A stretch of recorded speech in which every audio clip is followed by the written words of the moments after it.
Samantala, ang pagsisimula ng El Nino sa ating bansa ayon po sa Pag-asa.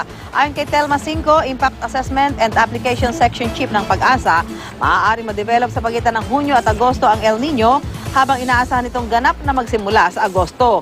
Mas mararamdaman naman ang epekto nito sa last quarter ng 2014 hanggang sa first quarter ng 2015. Kahit magkakaroon ng tagtuyot, posible pa rin magkaulan pero mababawasan ng 40% ang rainfall. Posible rin magkaroon ng bagyo at maaaring mas malakas pa nga ito sa normal dahil sa pag-init ng dagat. Kaya mungkahi ng Pag-asa, humingi ng payo ang mga magsasaka sa Department of Agriculture kaugnay sa kanilang pagtatanim sa panahon ng El Nino. Pwede na tayong mabawasan yung ating ulan, no, sa many parts of the country.